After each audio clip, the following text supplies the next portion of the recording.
She admitted that she doesn't know when the injury happened, but it's different from the injury that sidelined her during the preseason. Great opportunity for our team to find an identity.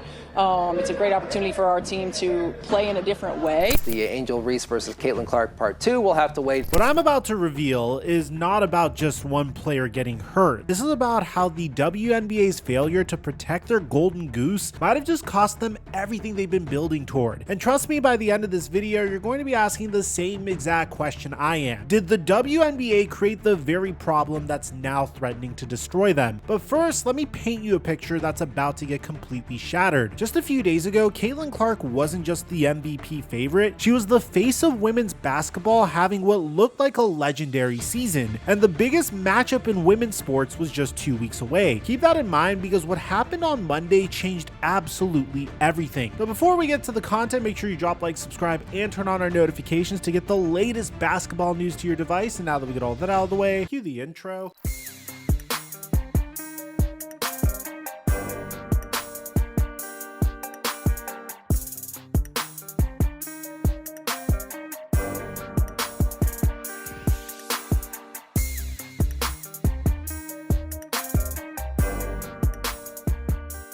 For Game 5 of the Western Conference Finals, we're getting another free square from Prize Picks. Anthony Edwards just needs 1 point for the square to cash, so I paired him with Shai Gilgeous-Alexander, Paul Skeens, and Jalen Williams for an opportunity to 4.5x our money. All you have to do to make this play is download Prize Picks and use my promo code MICROPHONE to get a free $50 when you make a deposit of $5 or more. On top of that, I've been hitting more consistently each and every day, primarily because of my brand new partnership with Fantasy Aces. They have the best plays to give you an edge each and every day, and I'm going to leave a link to their Discord server in the description down below as well. And thank you, Prize Picks, for today's sponsor. Mic check 1 2 1 2. What's going on, everybody? When the Indiana Fever announced that Caitlin Clark would miss at least 2 weeks with a left quad strain, it wasn't just another injury report. It was the sound of millions of dollars walking out of the door, championship dreams crashing down, and the most anticipated rivalry rematch in women's basketball getting put on ice. And here's the kicker that's going to blow your mind by the end of this video. This injury was completely preventable. Hell, if you go to my content last year, I was warning about it for months and months and months. But stick around because I'm about to show you exactly how the WNBA's systematic failure to protect their biggest star led to this moment, and why the consequences could be catastrophic for the entire league. Let me take you back to where we were just days ago, because Caitlin Clark wasn't just playing well in her second season, she was straight up rewriting the MVP conversation in real time. Through her first 4 games, she was averaging 19 points and a league-leading 9.3 assists, shooting over 40% from the field, while orchestrating an Indiana offense that looked completely transformed from the mess we saw in her rookie year. This wasn't the same Caitlin Clark who struggled early in her rookie season. This was a player who had spent the entire offseason grinding in the gym at Gainbridge Fieldhouse, showing up at 8 a.m. every single day, regardless of whether she was hanging with Taylor Swift at Chiefs games or attending the Masters. Fever GM Amber Cox told ESPN that regardless of where Clark was or what event she was attending, she was almost always back in the gym by 8 a.m. The work was showing, and it was really beautiful to watch. The season opener against Chicago was nothing short of a masterpiece. Clark dropped a triple-double with 20 points, 10 rebounds, and 10 assists, plus a career-high 4 blocks, as the Fever absolutely demolished Angel Reese and the Chicago Sky 93-58. Caitlin Clark looked unstoppable, and more importantly, she looked like she was having fun doing it while sending a clear message that this year was going to be different. But here's where this story takes a dark turn that nobody saw coming. Clark was the MVP favorite heading into this season at minus 115 odds, meaning Vegas believed she was more likely than not to win the award. After that dominant opener, some sportsbooks had her as high as the plus 195 favorite. This wasn't just hype, this was legitimate recognition that Caitlin Clark had taken another massive leap as a player. And then Monday happened and everything changed in an instant. Before I tell you about the bomb that was dropped on Monday, you need to understand the full context of what's at stake here, because this injury doesn't just affect Caitlin Clark, it completely derails the most compelling rivalry in women's sports. One that started with a gesture that had the entire basketball world talking. The Clark-Reese rivalry didn't begin in the WNBA, It traces back to their AAU days when they first faced off against each other in a championship game, but it exploded onto the national stage on April 2nd, 2023, when LSU faced Iowa in the NCAA Women's Basketball Championship game. That night in Dallas, Angel Reese's LSU Tigers demolished Clark's Iowa Hawkeyes 102-85 in front of 9.9 million viewers, making it the most watched women's college basketball game in history at the time. But it wasn't the score that had people talking. With LSU pulling away in the fourth quarter, Angel Reese turned toward Clark and flashed the John Cena "you can't see me" gesture, then pointed to her ring finger as if to say, "Where's your championship ring?" The image went viral instantly, with Reese saying she was willing to be the bad guy if it meant growing women's basketball. I think so many people are watching women's basketball right now.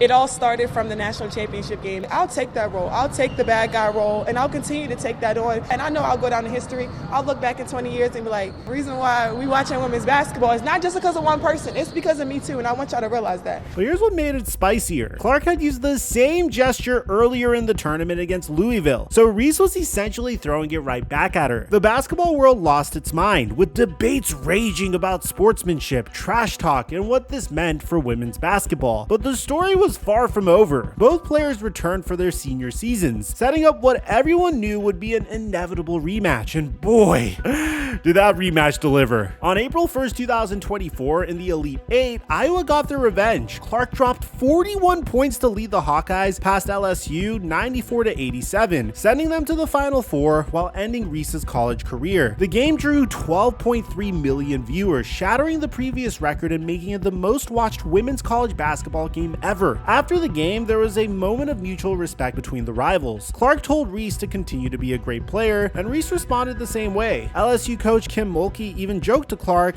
I said, I sure am glad you leaving. Both players had made it clear throughout their college careers that the rivalry wasn't personal. As Reese put it, "Me and Caitlin Clark don't hate each other. I want everybody to understand that." Clark echoed similar sentiments, saying they could be competitive on the court and still be cool after. But when both players declared for the WNBA draft, everyone knew this rivalry was just getting started. Clark got selected first overall by Indiana, while Reese went 7th to Chicago, setting up what would be the most watched rivalry in WNBA history. They faced off 4 times in their rookie season, with the Fever winning 3 of those matchups. But these weren't just basketball games, they were cultural events. Every time these two stepped on the court together, the ratings went through the roof. Their matchups consistently drew the highest viewership numbers for the WNBA, with their most recent meeting setting an ESPN record with viewership peaking at 3.1 million. But here's where things get complicated, and where you start to see the seeds of the disaster that would eventually strike. Because while Clark and Reese maintained that their rivalry was just competitive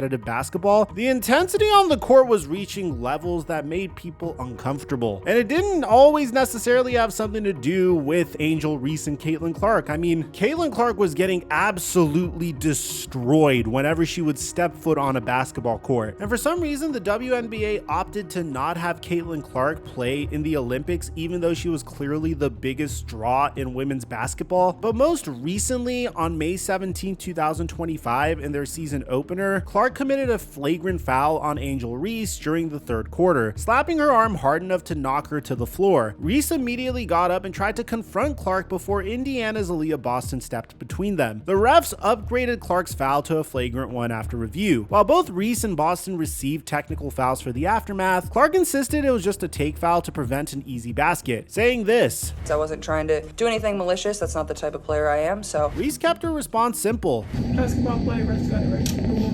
though she was clearly pretty pissed off about the contact. But here's what made this incident particularly concerning. The WNBA announced they were investigating hateful fan comments directed at Reese during the game. The league's statement was clear. The WNBA strongly condemns racism, hate, and discrimination in all forms, and they have no place in our league or in society. I don't think that's a bold take at all whatsoever. Call me crazy, but I actually agree. But this is where you start to see the bigger picture emerging. The rivalry that was supposed to be great for women's basketball basketball was starting to bring out some ugly elements that neither player wanted or deserved. But wait, because there's way more to the story that you need to know about, because the Clark Reese incidents weren't the only sign that something was seriously wrong with how the league was handling physical play against its biggest star. Remember what I said earlier about this injury being preventable? Well, here's where the story really begins. And it's gonna make you furious when you see how obvious the warning signs were. Let me take you back to June 1st, 2024, when the WNBA had their most clear-cut example of what was happening to Caitlin Clark, and they chose to look the other way when Chicago Sky guard Kennedy Carter body-checked Clark away from the ball in what looked more like a hockey check than a basketball play. Carter had just scored a basket that, as the Fever were trying to inbound the ball, she lowered her shoulder and gave Clark a hip check that sent her sprawling to the floor. The refs called this a common foul. A common foul! Clark herself said this was not a basketball play, but somehow the officials thought it was just good hard basketball. It took the league office reviewing the play after the game to upgrade it to a flagrant one. But even then, Kennedy Carter wasn't fined or suspended. What made it worse was what happened on Chicago's bench. Angel Reese jumped off the bench and started clapping after watching Caitlin Clark get leveled. Think about that for a second. A player celebrating their opponent getting cheap shotted away from the ball. Carter refused to answer any questions about Clark after the game, literally saying this: I ain't answering no Caitlin Clark questions. That's not competitive spirit, that's targeted harassment, and the league did essentially nothing about it. This wasn't an isolated incident either. Clark had been complaining about the physicality she was facing all season. Before that Carter incident, she told reporters, "I feel like I'm getting hammered," when discussing the level of contact she was dealing with. After the Carter hit, her response was even more telling. She said, "I feel like I'm just at the point where you accept it and don't retaliate. Just let them hit you. Be what it is. Don't let it get in your head and know it's coming. I think at this point, I know I'm just going to take a couple of hard shots a game," which is completely absurd to hear from the player that single-handedly transformed your league. This same person that is responsible for the economic growth of the WNBA was now telling you that she expected to get targeted with hard shots each and every game. And what does the WNBA do? Nothing meaningful to stop it. Now we're back to Monday, May 26, 2025, the day that changed everything. Clark's MVP odds plummeted from -115 to +210, while Minnesota's Nafisa Collier became the new favorite at -135. Just like that, months of preparation and what looked like a dominant start to her MVP campaign got derailed by what coach Stephanie White described as Clark reporting pain in her leg after their loss to New York. And here's what makes this injury absolutely devastating beyond just Clark missing games. The timing is brutal, because she's going to miss the June 7th matchup against the Chicago Sky and Angel Reese, a game that was moved from the Sky's usual home at Wintrust Arena to the United Center specifically because of the anticipated crowd for the Clark Reese rivalry. Think about what that means. We're talking about a game that was supposed to air on CBS, featuring the two biggest names in women's basketball in one of the most iconic venues in all of sports. The game was expected to be one of the most watched WNBA games in the last 25 years, and now one half of that equation is watching from the sideline. Ticket prices for the June 7th game have already dropped from $86 to $25 after news of Clark's injury broke. That tells you everything you need to know about who people are really coming to see. But let's talk about the bigger picture here, because this injury exposes something that should have the WNBA panicking. Caitlin Clark isn't just the WNBA's biggest star, she is literally their entire business model right now, and the numbers are absolutely staggering. Clark was responsible for 26.5% of all of the WNBA's economic activity last season, including revenue from their merchandise, ticket sales, and television. That's not a star player, that's an entire economy walking around on two legs, and they just let her get hurt because they failed to protect her. The Fever played in all of the WNBA's 15 most watched games in 2024. They appeared in 19 of the 22 regular season games that drew at least 1 million viewers. When she got hurt, you had to go down to number 15 on the most watched games list to find one without the Fever. The attendance story is even crazier. The year before getting Caitlin Clark, when the Fever were struggling to a 13-27 record, they ranked second to last in the WNBA with an average attendance of 4,067 per game. Last season, they led the league with over 17,000 per game, becoming the first team in WNBA history to draw more than 300,000 fans in a season. That's a 300% increase, and it all happened just because one player showed up. But here's the most telling stat of all. Clark's nationally televised games averaged 1.18 million viewers, while all other WNBA games drew just 394,000. That's a 3-to-1 ratio. For every 3 people watching Clark, only 1 was watching everyone else combined. Now here's where I'm going to say something that might ruffle some feathers, but it needs to be said. The WNBA has failed to protect Caitlin Clark, and this injury is the inevitable result of their negligence. Fever coach Christy Sides called the Carter incident unacceptable, and GM Lynn Dunn wrote on social media that there's a difference between playing tough defense and unnecessary targeting actions. It needs to stop. The league needs to clean up the crap. Even Golden State's Draymond Green said that the Fever needed to sign a hard fouling player last year to protect Caitlin Clark, the same way he protects Steph Curry. When you have Draymond Green, of all people, being the voice of reason, saying that your league needs to better protect its stars, that should be a 5-alarm fire for the WNBA front office. But instead of taking decisive action, they let the pattern continue. The NBA learned this lesson decades ago. When Michael Jordan was getting beat up by the bad boy Pistons, David Stern stepped in and changed how the game was officiated to protect superstars. When teams were targeting Shaq with hack-a-Shaq strategies, the league adjusted. The NFL has an entire rule book dedicated to protecting quarterbacks because they understand that star players drive the business, and it's this rule book that allowed Tom Brady to play until he was 45 years old. But the WNBA, they let their golden goose get targeted week after week, expecting her to just absorb the punishment in silence. Clark's Iron Woman streak that dated back to high school is now over because the league failed to create an environment where their biggest star could play safely. Now, probably for my favorite part of this video, let's talk about what this injury does to the WNBA's bottom line, because they were handed a gift in the form of Caitlin Clark. They didn't protect it, and now they're paying the consequences, and to be honest, it's kind of satisfying to watch this league suffer as a result of their negligence. When Caitlin Clark was eliminated from the playoffs last year, WNBA viewership immediately declined. The semifinals between Las Vegas and New York drew 929,000 viewers, which was great for a semifinal, but still fell short of the 1.8 million who watched Clark's playoff opener. ESPN's WNBA coverage averaged 1.2 million viewers per game in 2024, a 170% increase from 2023. ION saw a 133% ratings increase, with 23.37 million unique viewers total. NBA TV experienced a 346% growth, averaging 241,000 viewers compared to just 46,000 the year before. So what happens when Clark is out for 2 weeks minimum, potentially longer? You're looking at a ratings catastrophe right in the middle of what was supposed to be the WNBA's biggest season ever. The Fever's championship odds lengthened from plus 300 to plus 330 after the injury news, but that's not even the real story. The real story is what happens to league-wide interest when the person responsible for a quarter of all economic activity is sitting on the bench. Clark will miss at minimum 4 games during this 2-week span, including the massive CBS showcase against Chicago. She might even miss more if the injury takes longer to heal than expected. Every game Clark misses is money walking out the door. Every missed rivalry matchup is a blown opportunity to grow the fan base. Every week she's on the sideline is a reminder that the WNBA's entire business model is built around one player, and they fail to protect her. The most frustrating part is how predictable this was. When players are systematically targeting your biggest star, when coaches are openly saying that the physicality is unacceptable, when your own players are telling you they expect to get hammered every game, that's not sustainable. You can't run a business strategy that depends on one person absorbing punishment indefinitely and expect that player to stay healthy. You can't build an entire league around one player and then fail to protect that player. And you definitely can't afford to lose the person responsible for 26.5% of your entire economic activity. The WNBA had everything they could have asked for in Caitlin Clark. She's not just talented, but she's marketable in a way that transcends sports. She brought in fans who never watched women's basketball before. She made the WNBA appointment television. She single-handedly changed the entire economic landscape of women's professional basketball. But instead of protecting her like the rare asset she is, they let players take shots at her week after week. They allowed a culture where targeting the league's biggest star was not just tolerated but celebrated by opposing players and their fan bases. And now they're paying the price. And the whole world is about to see exactly how much of the league's recent growth was real versus how much was just the Caitlin Clark effect. Based on those viewership numbers I showed you earlier, I'm I'm not optimistic about what we're going to find out. This whole situation should be a wake-up call for the WNBA front office. You can't build an entire league around one player and then fail to protect that player. You can't let systematic targeting go unpunished and expect your star to stay healthy indefinitely. Let me know what you guys think about this in the comment section down below. Aside from that, I don't know if you heard, but the Luka Doncic trade wasn't the worst trade in NBA history. We have a completely separate video on that. I'm going to leave it in the end screen to meet you guys there. I'm your boy Mike, and I'm dropping our mic until our next upload.